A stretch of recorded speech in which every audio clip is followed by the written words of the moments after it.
Good morning, friends. I come from Pondicherry, and it's a wonderful place, imbued with the atmosphere of the mother's love, and the place of tapasya, the seat of tapasya of Shri Aurobindo. Its ancient name is Vedpuri, where Rishi Agast had done a similar kind of tapasya in far back times. And what I bring from there is some good news, better news, and a best news, and something better than the best. The good news is that this world is not an accident. It is not a random working out of nature through all our ignorance. And all the events that seem to shape our lives have hidden within them a deep wisdom, an occult truth. As Shri Aurobindo puts it, a truth occult has made this world. And Maya is a veil of the absolute. It is not some cunning of Miss Maya that has led us into some state of perdition. A truth stands behind creation, not just as a helpless witness, as we are told sometimes, but as a dynamic source of all things, the dynamic source of life and energy and love. Just like our sun, the source of light that shows all things, but also the source of heat that gives birth to all things, absorbs back all things, sustains all things. So this truth is at once passive, a witness, and dynamic, a doer, the soul doer. One of the Upanishads puts it beautifully, Suryo yatha sarvalokasya chakshu, nalipyate chakshushe bahyadosha. It is engaged, it witnesses all things. He is the eternal witness, so we don't have to worry when we go through different acts of life and we want somebody to know what we have done. There is an eternal knower. He knows. We don't have to worry about what people think or what they say or how they look at it. He knows. He has the record of everything within us. It's so wonderful to know this. But there is a better news, and the better news is that we need not accept it as a belief system. That there is God, there is truth, there is, call it by whatever names. The better news is that we carry that source within ourselves, and there are ways and processes by which we can not only glimpse or come in contact, but actually become one with that truth. Sounds bold and presumptuous, but that has been the experience of all the mystics throughout this world. And that process of an initial engagement, an eventual discovery, and finally becoming one with that truth is called yoga. Yoga has little to do with merely mind-body techniques. It can be a preliminary and a preparation. After all, we are going to engage with truth that can burn the whole creation and gives birth to all creation. So it's good to do some warm-up exercises. So all the exercises of body and breath and mind control, and they are like warm-up exercises because we are going to meet our soul beloved, one whom we have been searching through many masks, through many lives. So it's wonderful that we can become one with it. It's not belief system, it's not a religion, but it's yoga. And that's why there is a difference between faith and belief system. Belief systems begin and end with a belief system. But faith is something which precedes knowledge. It's the starting point of a great journey, a discovery. To put it like this, when somebody undertakes, some of us have undertaken, first time they have come here. And some of us undertake a journey, let's say, to go to Pondicherry or the Himalayas for the first time. Then we have a faith that there is something like that. This faith is not a belief system where I believe that there is Himalayas, and because my grandparents told me so, and because the grandparents of my grandparents told me so, and because my religion says so, and because so and so says so. No. It's a faith, and that discovery must be undertaken, otherwise, it's meaningless. It's not enough to know that there is such a wonderful truth lying within us unless we engage with it with all the sincerity, with all the intensity that we are capable of, and are ready to make this sincerity and this intensity grow over a period of time. And the best news is that in this engagement, we are not alone. It's not a one-sided process. It's not like I have been taught some techniques and methods and I do it all by myself. It's not through a handbook that one practices yoga. Try it. So, there is the source not only within us, not only around us, but it takes a human shape. He comes to us as the master of yoga. Or if none of these, the divine from within who is all around, he helps. He's not just an abstract occult truth. It's a being for a very simple logic, People often ask, because when they think of being, they think of all the definitions of God with always has to be a bearded God, I don't know why. And has to be with a carrot in one hand and a stick in another, that also I don't know why. It's because human beings project themselves into God and there is truth in it. But the very fact that there is something, or whatever we may call it, that which is all conscious and all knowing, surely it knows itself and is conscious of itself. By definition, it's a being. The moment we say it's a tremendous truth consciousness, so it'll be absurd that this truth consciousness knows everything except its own self. The moment it knows itself, it's a being by definition, not the being that we project by our minds, which is accepted because, we start by groping. When we learn in kindergarten how to write ABCD, the teacher does not dismiss our first illegible scrawl, keeps improving upon it, till we finally learn that, yes, this is what A is and this is how it becomes perfect. So, these notions have been accepted simply because, they were necessary. So, all religion is like a kindergarten school where we have notions of the beyond, we have notions of God, we have ideas of hell and heaven and God knows karma and this theory and that theory. But the real process starts when we start engaging, not just it as a belief system or religion or an ideology, but actually trying to reach there. And it is then that we discover that there is a help and an aid that is available all the time. So this is the best news. And this help is not dependent on this or that person.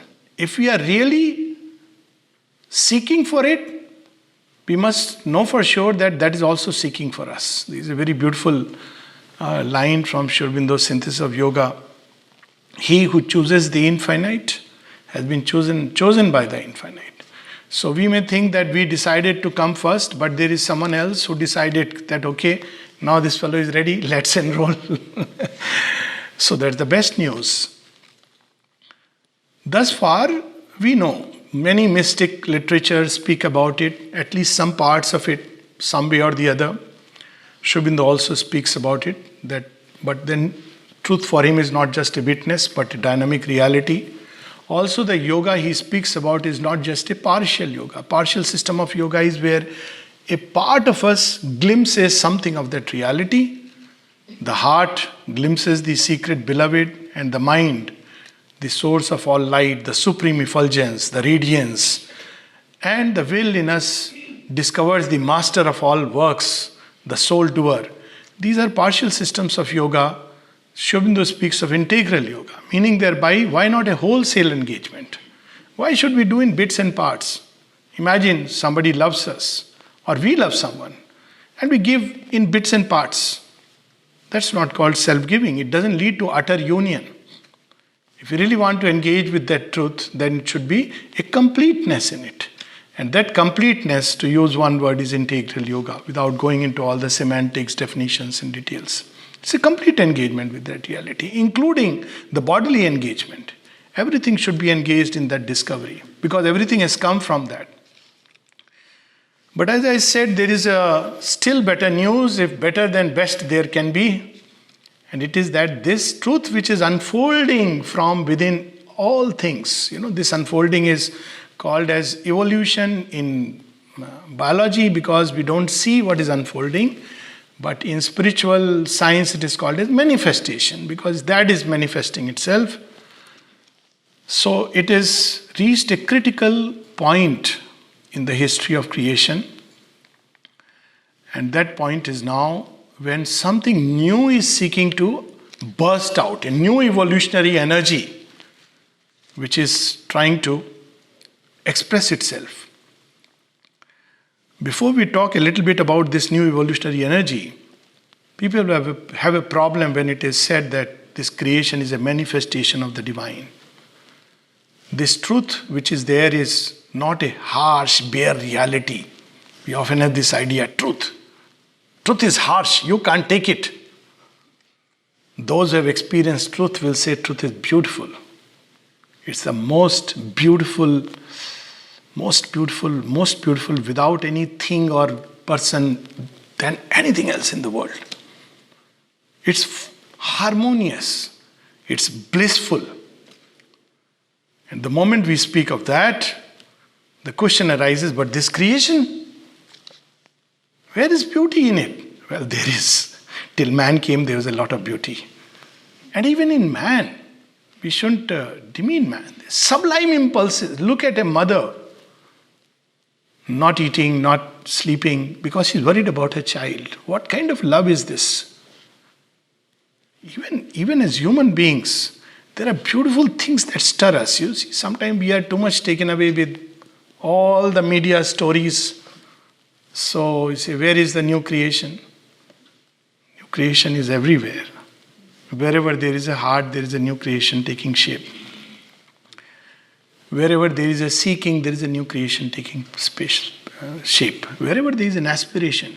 So this manifestation is not a sudden one-day manifestation, it's a process. So step by step it is unfolding itself. And in this unfolding, what we call today as evil and ugliness and all kinds of things, they come up strangely, paradoxically, interestingly. They are thrown up by the supreme wisdom so that we can discard it once and for all to emerge into something more beautiful and better. After all, this was the evil that yesterday we loved. 100 years back, humanity engaged with all these things, the gladiators, the all kinds of things, animal slaughter, ransacking the earth, which we did it. We never thought that it's something evil. Today we know it is evil. Why? Because there is a progress which has taken place. Somewhere we have learned.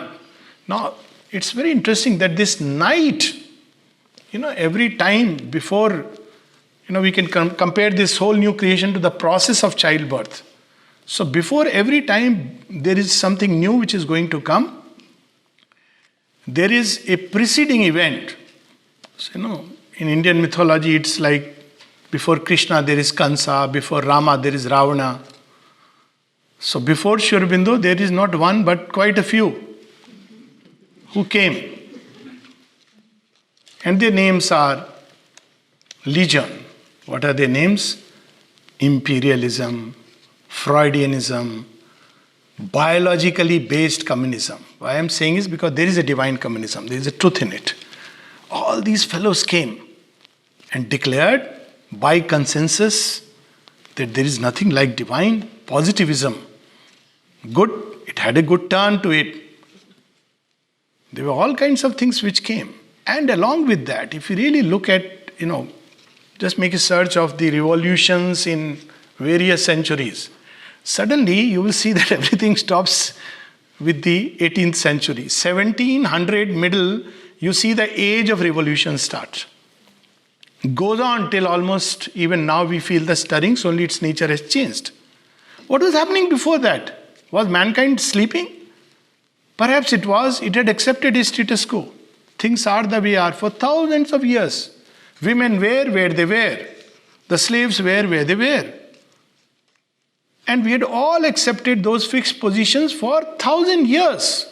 More than that. It just needs a little, everything is now available on When did the revolution start? When is the age of revolution? We'll see late, mid 1700, the French Revolution, the American Revolution, many other revolutions which started. What were these revolutions?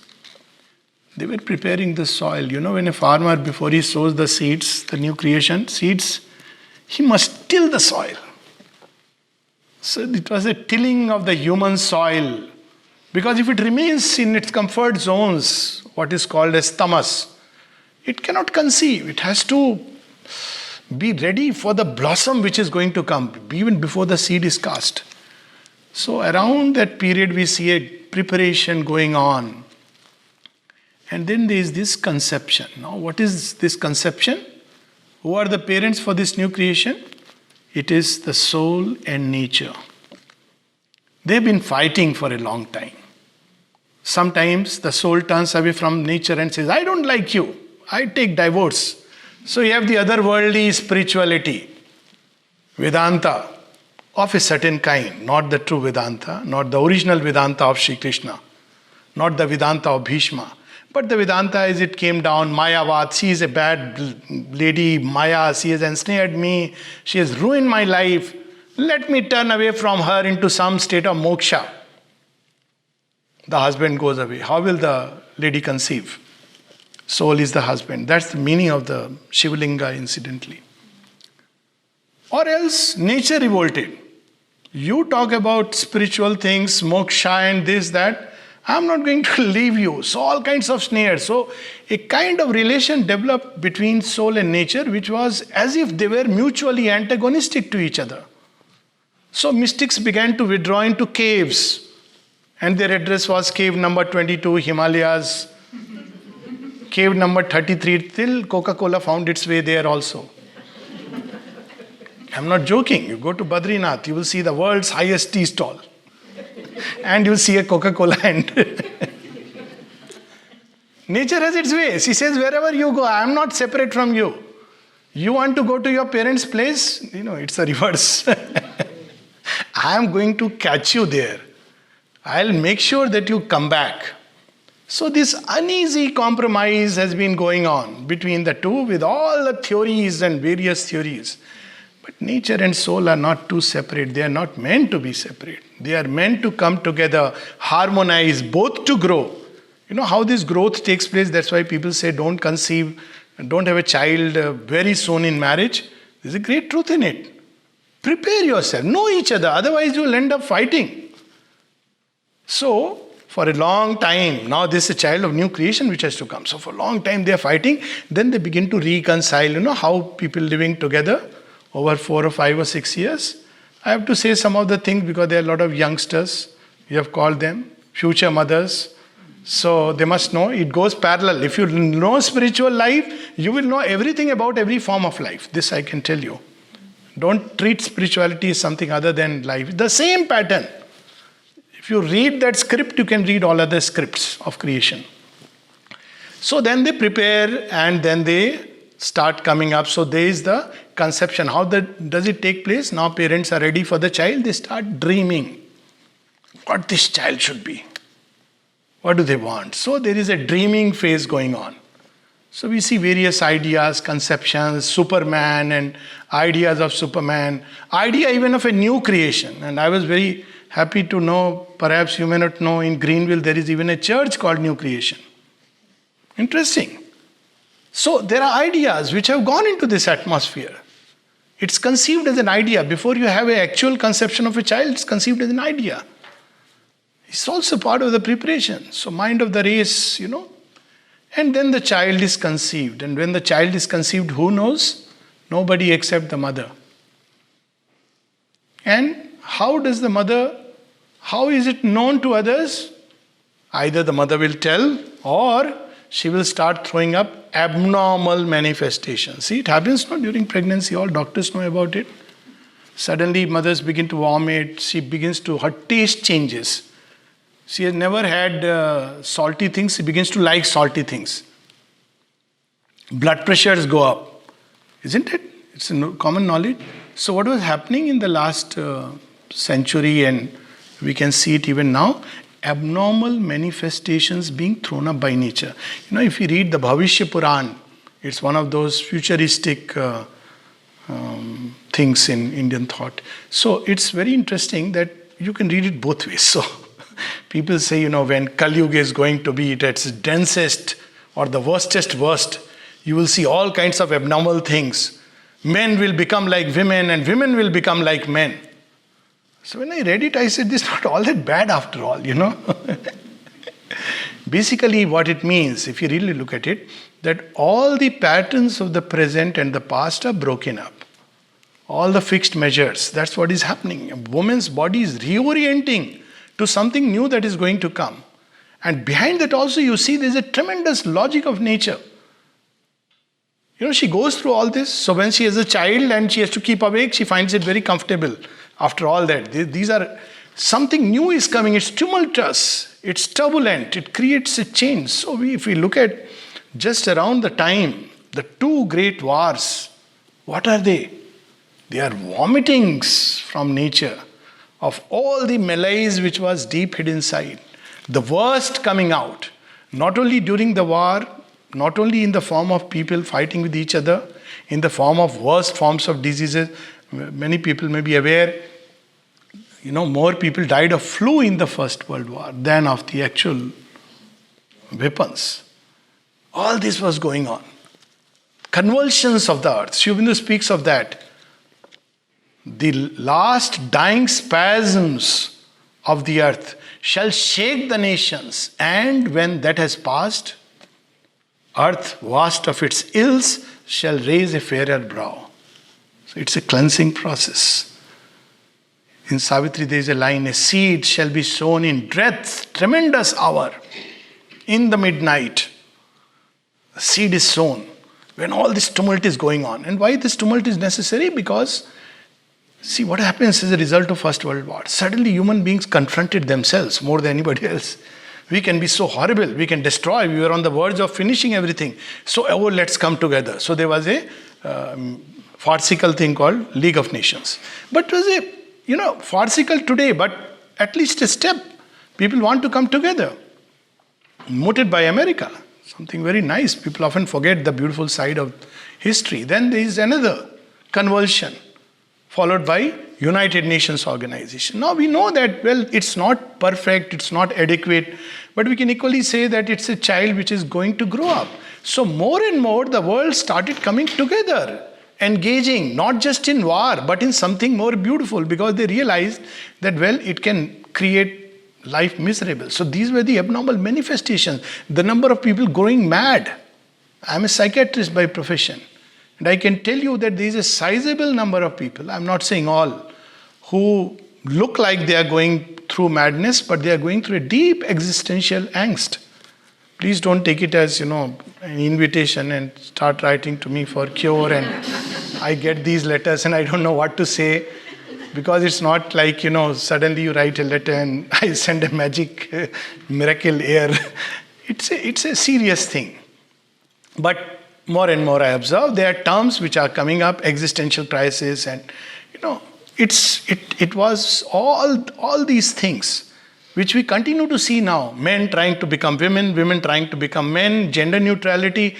All these things which we see today as strange are basically presages, because the patterns are broken. Children no more go to temple or the churches except for marriages or to show off their dresses, which is fine, because the age of churches and temples and mosques is over. However hard we may try to hold on to it, the evolutionary process will just demolish it. We don't have to worry so much. We get anxiety, this is happening, that is happening. Look at Sri Aurobindo, the First World War. We just heard a little bit about Savitri. When this Savitri started being written, of course, it's in 1893, Sri Aurobindo did write a very early Earth and the Beyond, but in a proper way, systematic way, if you want to put it. It's when the First World War was at its thick.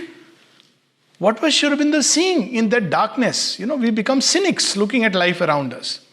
He was seeing light. He was seeing that, darkness is so dense, light is round the corner. Can I invoke that light? See, it has such practical implication in everyday life. We talk about new creation, then we sulk and slump and say, look at CIA, look at KGB, look at this country, that country. darkness is dense, light is round the corner. Didn't a great poet say, when it's winter, then spring is not far away. What happens in winter? Same process. You see, it sheds all its old leaves. The trees shed their old leaves. They become like barren, lifeless things. What is happening? The whole being of the tree is getting self-engaged, deep inside. Why? Because it has to throw up multiple colors in time to come. So that's exactly what we begin to see, that a time comes when all this is going on amidst this turmoil and all the old measures have gone away or are going away.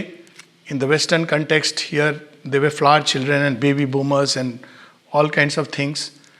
In the Indian context, it was, Kali Yuga aa gaya. All our old values have gone. They don't get up and touch the parents' feet. So parents were very worried and disturbed about it. They believed that they are worthy of their feet being touched. That's a different story altogether. Women no more listen to their men. So it was a Satyug for women, but Kalyug, selective Kalyug for men. We have our own ideas of life. But amidst all this, something new had started. Like the winter, the tree had begun to look deep inside for the sources and founds of whatever it was seeking outside. And if you really search, it's amazing that in 1914, Sri Aurobindo, when he starts writing about the synthesis, he says, Indian yoga, once when it had confined itself to the ascetic schools, is now stepping out of the caves into the world. I don't know, the only thing that had started was Swami Vivekananda and subsequent Swami Prabhupada and few others had come here. Swami Rama came subsequently, little later. And of course there was Paramahansa Yogananda. Now what's happened now? 100 years down the line, few days back, we had the International Yoga Day. It doesn't matter. Yes, it's not the ultimate yoga, but it's infancy. Infant is an infant. The parents understand that infant is not supposed to do PhD. At least there is a recognition that there is something greater, deeper, truer. And then people will explore. It's a first lead. And some people may have noticed the coincidence or may not have. The significance of 21st June, which is known now as the International Yoga Day. Well, the Arya was conceived at that time. It is the summer solstice, that's true, which is also symbolic. And it's the day when the Arya was conceived, through which Sri Aurobindo has lines, page after page, to the earth's dim children were given. That's how the Arya is best described, like that. Wine of the gods, born from the presses of light, and page by page to the dim children of earth were given. The entire writings, through the Arya. That is the time when 1914 to 1920, Sri Aurobindo writes the Arya, and we have Savitri 1916 onwards, and getting completed around the Second World War. Because these were very obvious signs. Now we see that human beings are entering into a subjective stage. People are often very worried about it. They say that, my child now, doesn't listen to me. This is one of the big problems. It just doesn't listen to me. Of course, again, I always say that as parents, and I can say this, I am a parent myself, that please let a sobering and humbling thought come to us, because humility opens the doors to knowledge. Am I worth listening?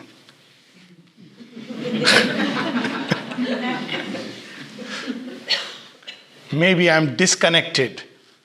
Maybe my children think I'm talking gibberish, and it's enough that they are just somehow listening and not telling me back that, look, don't be a hypocrite. It's going to come when children are going to say that, well, we respect you, but it doesn't mean, By the way, it's described in Indian mythology. So for children, those who parents may say sometimes, what has happened to these children? The first child who revolted in Indian mythology, know his name? His name is Prahlad. What did he tell his dad? Dad, everything is okay, I respect you, but I don't believe what you're saying. You are saying, I am God. I am saying, you are not God. God is God. He is there in everything. You are not there in everything. You are just the king of a kingdom. You can't be God. But don't we still follow that? We as parents believe after 25, 30 that I know all that is called knowledge. That's when knowledge ends and ignorance begins. If you really want to know, we don't have to read books. Books are okay, they are aids, but they can also create structures. But we have to be like a child. Throughout, there is always something to learn. There is so much. And just to engage with things, to go deeper, not be satisfied with just reading some bit of information, whether it's scientific literature or this or that. The moment we have this sense of wonder, this seeking for something greater, higher, truer, more beautiful, yoga has begun. It doesn't need to be in a, we go to a hermitage or an ashrama where there is a orange robed or a white robed or whatever robed fellow who tells us, from today, thou shalt begin the yoga. Let's get rid of all these puerile conceptions, useful in their own time. But we are entering more and more an age when yoga will automatically become activated in human consciousness. Because human beings are meant for yoga in the truest sense. We cannot live without it. That's why we are unhappy, dissatisfied ever, because, the only thing that can really fulfill us is a deep engagement with yoga. So we see this subjective stage which has started, because of which now children want to do what they feel like doing. Now, there will be errors, of course. If you want no errors, then you will have the perfection of a paralyzed child. I have coined some of the terms. One of them is zero error syndrome. Parents suffer from it, and they instill it in the child also. So when we grow into adults, we suffer. Oh, what if I make mistakes? So our centering is on mistakes. Whoever did anything beautiful in life did it because he took the wager of mistakes. And therefore he went ahead. Oh, what is the perfect way to do yoga? Should I sit with 360 degrees or 180 degrees? Am I reclining against the back? Is it okay or not? Trash. What's going on inside is more important than what's going on outside. All the yogis who ever found something, it was because they carried this fire wherever they went. And it is this fire which opens the door. I want to know. It doesn't matter lying down, sitting, walking, which way in Greenville, in Furman University, eating food, Pondicherry, X, Y, Z, and all the world in between. This is what is happening. This subjective age has started. So people have become explorers of an inner life landscape. Unwittingly. They don't know, but they are. That's why these children are so beautiful. Because they don't believe anything just because it has come from inheritance. Which is very good. Because they are discarding not only good inheritance, but they are also discarding all the evil inheritance. Lots of shadows we have inherited. We don't realize it because we just identify it, like in the Indian context, the Sas, who had suffered as a Bahu. When she became a Sas, she was not having it didn't have a sobering effect on her. She became a worse. Here there are good people, so I know that. This is new creation. But old creation, you see, the mother-in-law, when the daughter-in-law came, she was pretty bad, harsh. And the logic, very twisted logic. The logic was, how we were dealt with. Then have compassion, if you will. No, this happened to us, therefore we must pass it on. Now children are freed from this baggage. It's a freeing from the baggage of the past which is going on, and we should be happy about it, but we are so unhappy when we look at these. So this freeing process is going on. This is a sign, the restlessness. Hyperactivity of the mind. We talk about, truth is beyond the mind. Very good. We are not even mental beings. That's the problem. So when we talk about beyond the mind, sitting in meditation, we go into sleep. And we say, wonderful meditation. I came out so fresh.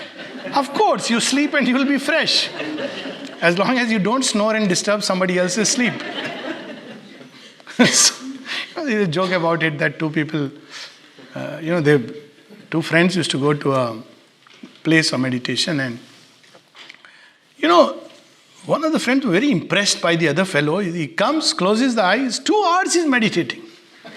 He said, I wish I could have 1/10 of this.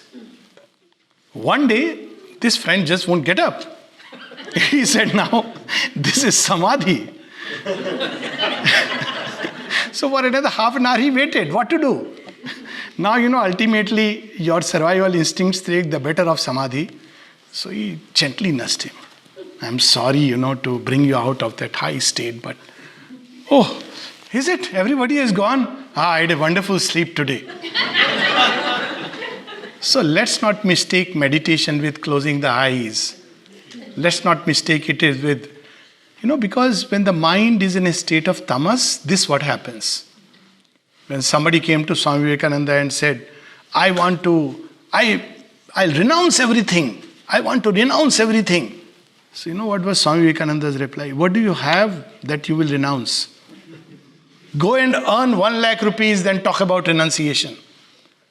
So you see, this state of tamas should not be mistaken, this inertia.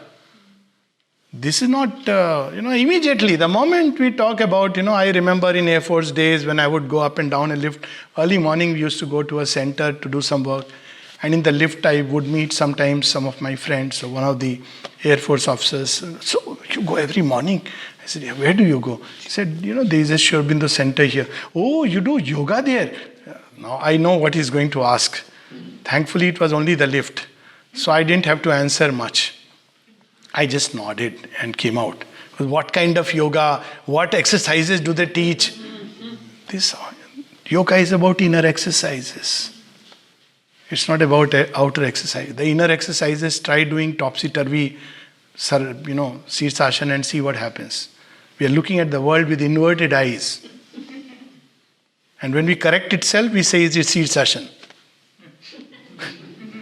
When we do it inside, then we realize, the world is not what I saw.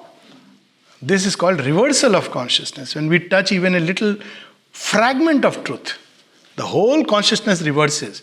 And we begin to see wisdom where we saw chaos. This is the beauty of this whole process. So we see all this going on in today's times. Many such things. Now it is so strange and surprising that last 75 years we have the atom bomb and every country threatens everybody because I have the atom bomb. In the previous century, in the first 50 years, when there was no atom bomb except toward the end, we see 2 great wars where almost every nation got drawn willy-nilly. Isn't it? What stopped the war strangely was an atom bomb, which is look at the ways things work. Now, today with 75 years of atom bomb, humanity goes to its brink and comes back. The latest was on 21st June, when it was like a drone has been hit and we are going to, but it comes back from the brink inexplicably. What is this? Has there ever been this kind of aspiration in humanity? How does this new creation declare itself? First in the dreams, imaginations of the race. All these, suddenly we have superhero comics, all these Marvel, DC, all coming up alive with saving the earth. I'm not saying that, you can look at it in another way, but let's look at things in a, as I said, it's an infancy. But at least there is a cry, there is an urge. Something better, something more beautiful. Yoga which turned away from the world. 100 years back, I come from a land of yoga. And fortunately, by Mother's grace, I've studied a lot of literature from the past. And everywhere this was my problem. What is all this ultimately otherworldly? Then what is this world? What is this creation? Nowadays people they want to make this world beautiful. 100 years back, this was not an option. There was religion. There was no yoga. Or let's say that the original yoga had degenerated into a religion. So what does religion teach? Be a good guy. You have your rewards elsewhere. What about this place? Forget about it. You want the reward? You have your reward. That is promised. All that you need is this what is this badge from an university, and you will get your lunch free. Out there. You can't take it anywhere else. So if you have signed up to a particular religious order, to a sect, to a monastery, call it whatever, and you have this tag inside stamped upon you, baptized, initiated, so on and so forth, you will have your reward. Where? In that world. What about this world? Karma, You have to go through that. So what will the reward do? What will we do with that reward? We don't know. Maybe you will not come back to this mess. That in the Indian context it was ensured you will not come back into this mess. So the Western religion went one step further. It says there is no comeback any which way. All that is there is that you can either suffer a damnation or you can be lifted up to heaven. All that is needed is, well, I owe my allegiance. So, but what about this world? An inexplicable something. Kal or Maya or Titan or, I don't know, evil or, what is that fellow who tempted the first man and woman? Whoever it was. Yeah. Jehovah. All these kind of concepts everywhere. It's not, every religion has similar conceptions that this is a condemned place. We are here because we have committed some mistake and we are meant to suffer. Of course, sometimes the suffering is little less than you are born in America. Or you can migrate. But if you have really done something which is very bad, then you are born in India. But when you see with the yogic vision, what do you declare? You say, while all other nations are bhogi yoni, that much is all right. You get a reward for whatever good or whatever deed. But India is a land of yogi yoni. When a person is ready to engage with yoga, he is born in the land of India. It's complete reversal of viewpoint. Because in India, you cannot live without engaging in yoga. This much I can assure. You go on the roads and you have yoga. Why? Because equanimity. You want to practice Vasudevam Sarvamiti? Just walk through every place, go to a hotel, whatever is served, the only way you can eat it is prasadam. Then you don't have to worry about the bacteria, virus and all those things. You drink water, it is amritam. You meet people and you have to say, Sarva bhuteshu chatmanang tato na vijugupsate. He shrinks from nothing. You'll end up shrinking from nothing. It's a fact, and though I'm putting it semi-humorously, it's a tremendous training in yoga. Because you end up shrinking from nothing. You end up embracing everything. Because you live with everything in one single totality. What else is yoga? But to rediscover this totality we have lost. Isn't this again a sign? What was happening 100 years back? We were all in small pockets. Pockets of religion, pockets of science, pockets of this country. Within country there were all kinds of denominations. Black and white and color and brown and good and bad. All kinds of things. Where are we heading now? Towards a free mixing of all these different types. And initially people feel threatened. It's understandable, because again, infancy. But what is the eventual result of all this? Eventual result is we are moving towards a point where we rediscover the oneness we have lost. And not only the oneness of human beings, that is not enough, because we can say all humanity is one and then feel threatened by the aliens coming from somewhere in some corner. So that's not the unity that we need to. We need to discover the unity of us with creation, with nature. Don't we see this cry going around? Everywhere you will see, people talking about plastics and this kind of awareness. Is it not something new and unprecedented? I mean, we all have lived 100 years back or 200 years back, I'm sure in other bodies. Some of us carry those imprints. Or if we look at history, the offshoot of the Mahabharata war was the Gita, which is wonderful. Nobody discussed that we should have nuclear disarmament. We should have been the most logical thing to happen. Nobody discussed that. The world was almost going to finish. But there was no such discussion documented anywhere in the Mahabharata or anywhere that look. But today, we talk about it. And if we are talking about it today, tomorrow we'll end up achieving it. So this is the roadmap. There are many other things which are happening today. Incidentally, many things which we talk of as negative, if we look deep within, we will discover that's not negative. It is our eyes which are seeing with a jaundiced viewpoint. And the jaundiced viewpoint is we all want a new creation, but we want it the way I want it to be.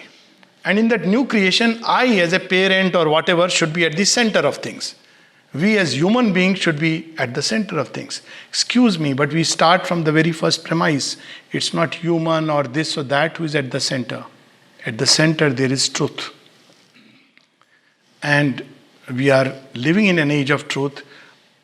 All that is aligned to this truth, not only in its secret witness self, but in its unfolding. It's called very beautifully in the Isha Upanishad as Satya Dharmaya. When mankind has no other measures or order or social conventions or religious moral things to hold on to, what does he look for? He looks for Satya Dharmaya. What's my role? How should I act? What should I be? How should I do this or that? And by doing it, he will end up one day touching this great unfolding, which is unfolding itself in different ways in different individuals. It's not something uniform. If you are looking for uniformity in the new creation and confusing it with unity, it won't be. Such a new creation will become another religion, maybe a world religion. And the mother says categorically, we don't want any more religions. A new religion will not only be, it's not only redundant or some word she has used, but harmful. The word she has used subsequently is but harmful. It's not only not necessary, but it will be harmful. It's like everybody should speak the same language, everybody should follow the same belief systems. We are getting past that age. And that's something very beautiful. We are searching for something more true, more enduring.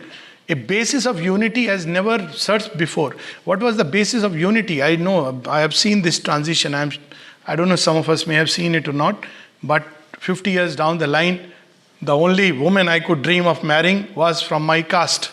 That too, there were various subcastes. Kankubj can marry only a Kankubj Brahmin, or perhaps not, I've forgotten now. May not be Kankubj others you can marry. In the Brahmin, I said, this is too much. I can't follow this. Too restrictive. Now nobody talks about all this, isn't it? So what is the deeper basis? People often lament, oh, old time marriage, so nice, it is gone. Yes, it's gone. Let's not lament over it. It won't come back if we lament. Divorce rates are high, they are high. But what is coming? That we should see. What is coming in its place? What was the core of marriage, but was forgotten in a mass of rituals and customs and institutionalization, and that was very simple, very beautiful. It was love. It was somewhere forgotten down the line. It was more like kartavyam, duty. That was the highest human beings could conceive was duty. And talk about love was something, my God, he's gone crazy. Glands going awry. Need to see a doctor. Now it's the other way around. You try getting somebody married in an arranged way, you can almost write it off. And if you try all these restrictions, because I meet people, they say, oh, my daughter is not getting married. So I said, have you given an ad? Yes. I said, that's precisely what you shouldn't do. And the ad contains all these things. Brahmin or Kshatriya or this or that. I said, nobody will get married. Are you living in an anachronistic, out of time? Tell her, find out a friend for you, and if she cannot, fine, it's okay. It's not compulsory even to get married. It's perfectly fine. What a wonderful world. This cry for freedom, unity and fraternity which was dreamed, again, the revolution of 1748, I may be mistaken with the dates, the French Revolution. Today it's like everybody feels it's his birthright.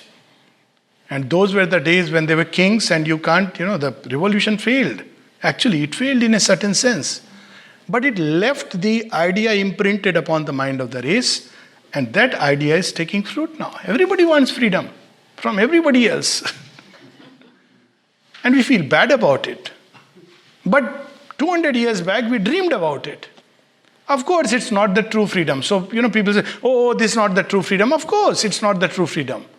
One has to be foolish to believe it's the true freedom. But let's start the process. That's how the freedom will come. If we say it's not true, then we will keep waiting. It's like people, I said, they never walk the path because they are always thinking, what is the true path? So they are always sitting on the shore. Should I not? And they are turning the path into a set of do's and don'ts. Life is not like that. It's a real journey. That's why, yoga is a real time engagement. It's not a set of books from which we can practice yoga. Nobody, even a guru, will not tell you all these steps of the journey. If you are stumbling, what are you supposed to do? Mother gives us a very beautiful framework. Hold on to me, call me. The simplest framework. Not like set of. So this is, and many other things are happening. Financial world, the grip that money had when it was in the pocket as actual notes. I don't know. People are aware of that time. The power of money which was there as actual concrete something. And now the money which is plastic, your pocket is full and empty at the same time. All that you need is to forget your credit card at home. That's all that is required. Now, it is an interesting thing because though there is money and there will be money, but it's becoming more and more abstract. It's no more, you feel very happy holding so much money in your pocket. And then you're worried, what's happening to my money in the bank and what's happening to my money more than that in my house which I have hidden in drawers. It's gone. Somebody is a fool to do that because it's like it's becoming more and more in the realm of the intangible, more going back to its original space where it belonged to. Sri Aurobindo's long back said, money is a vital force, it's not something physical. So it is something like that, and it has its purpose. Its purpose is to create beauty in the world, to prepare for the new creation in its own way, the countless ways. So this is happening with that. And the same thing we see happening in the realm of a kind of strange equation. You see, earlier we only talked about, of course in the Western context, where individuality, in the Indian context was society. But if we go far back times, it was mainly the collectivity, which had an effect on the individual. If an individual lived life otherwise, he was a renegade element. Now we are trying to find a new kind of order where the two can come together. So we see that strange groupings of mankind are coming, which are cutting across the national boundaries. Strange groupings. These are experiments, as I said, which mankind is engaging in. And two tendencies, simultaneous. On one side, a strong sense of individuality. One of the cover of the Time magazine wrote, the me, mine generation. I said, yeah, it's true, but perhaps it's better than you, your generation. Where me and mine is implicit, but only for some. It's me, mine. Everybody is, discovering, and naturally it takes time, as I said. So it's on one side very strong sense of individuality, but that is also because I have a reason for it, how I understand it, because now the souls, sparks that came into creation millions of years back, at least 1 million years back, are becoming individualized, and therefore this is the time when the psychic being is close to its formation. That is one reason why we talk about the psychic being in Sri Aurobindo's yoga so much more often. I was shocked when I was reading a perspective given by somebody in Sri Aurobindo's yoga that, because this yoga is difficult, that's why Mother and Sri Aurobindo, to make it easy, created the conception of psychic being. Conception. Somebody who has known the psychic being as one knows, object A, B, C will laugh at it. It's not a conception, it's a reality. It's a change you experience when you unite with your psychic being. You discover your past lives, you discover your immortality. All this is as true as anything else in the world. It's like reading your own life's book, but from within outwards. And thereby reading the book of creation from within outwards. We read it from outside inside, that's our problem. We read it from below upwards, that's a problem. But we can read the book from above downwards and from within outwards. That's come with the discovery of the psychic being. Now, why in the previous literature we see very little mention of it? There in some of the Upanishads. Angusht matra purusha, antaha sharire jyotirmayo hi shubhra. But it's not so much because the time had not yet come. It's like Shri Krishna could give the supramental truth in those days, but the world was not ready. So today the time has come when this cry for individuality is ultimately deep within, because now these souls which were inside the casing, the seed, seed has two layers, the soft layer and the hard crust. The time has come for the hard crust to melt away. And that's why the attention is turning inwards. And on the other side, a cry for something more universal. Internationalism. Today's children, you talk about them about nationality and all that, this is redundant. Or they will say you are being racist. Now it's so dangerous, you don't know. Who will suddenly tell you you are being racist? Excuse me. Because they are, within them, they are cutting through these boundaries, which is good, though, it should not be a blind leap. Family, nation and the world. This is the 3 steps Sri Aurobindo speaks about Vishnu, because nations also have a soul, but I'm not getting into it because it's a different dimension. But even the nations are beginning to discover their own true soul. Enough of wars and imperialism or capturing who are we, let's discover. That's what is happening in Great Britain. It's a discovery. We discovered India, but we didn't discover ourselves. So let's discover ourselves. Are we an isolated nation? What is our history? What is our past? What is our future? And every nation, America is going through it. So every nation is going through this kind of a discovery of the national soul, which is taking this form, outer form.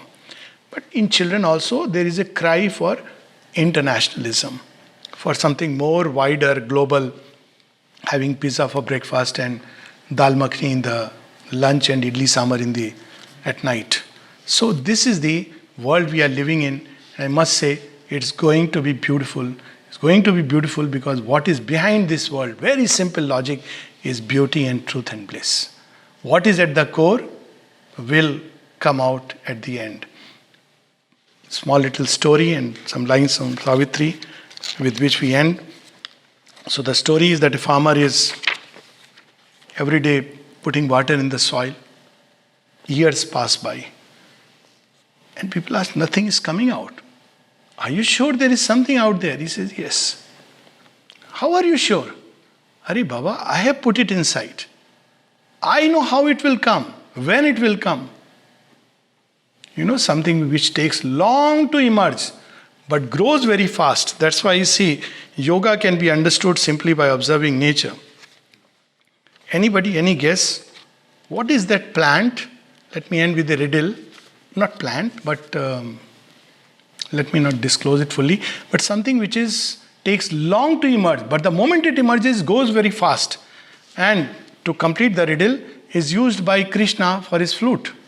No, bamboo. It takes a few years. You don't see anything happening out there. When it comes very fast. And why does Krishna use it for his flute? Because it's hollow. Let's also become hollow.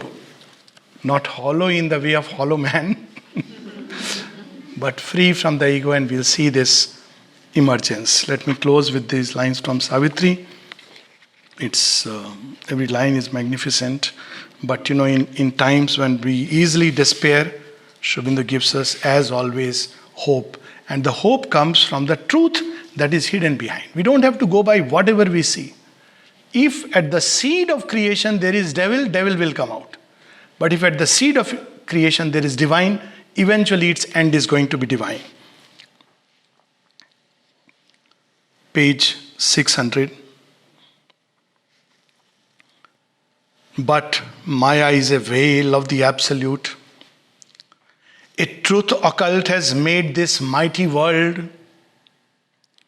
The Eternal's wisdom and self-knowledge act in ignorant mind and in the body's steps. The inconscient, those who are afraid of darkness, the inconscient is the superconscient's sleep. An unintelligible intelligence. The best way we can talk about spiritual truth is sometimes by paradoxes. An unintelligible to the mind. An unintelligible intelligence invents creations, paradox profound. Spiritual thought is crammed in matter's forms. That's the original Vedas. You don't have to know Sanskrit to read the Vedas. You have to engage with life, with matter, with everything, and we will discover the Veda. Veda is there within everyone. Unseen, it throws out a dumb energy and works a miracle by a machine. All here is a mystery of contraries. Darkness, a magic of self-hidden light.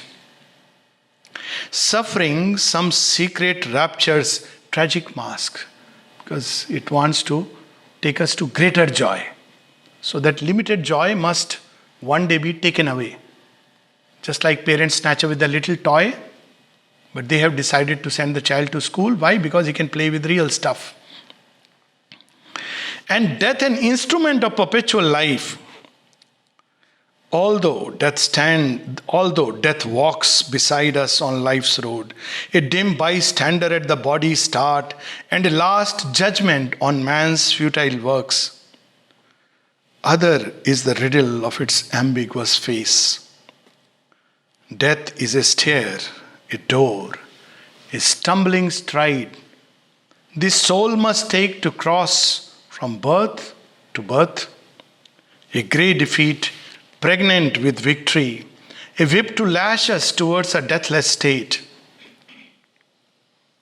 The inconscient world is the spirit's self-made room, eternal night, shadow of eternal day.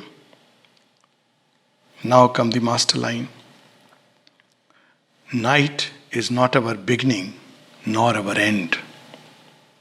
She is the dark mother in whose womb we have hid, safe from too swift waking to world pain. We came to her from a supernal light. By light we live, and to the light we go. Thank you.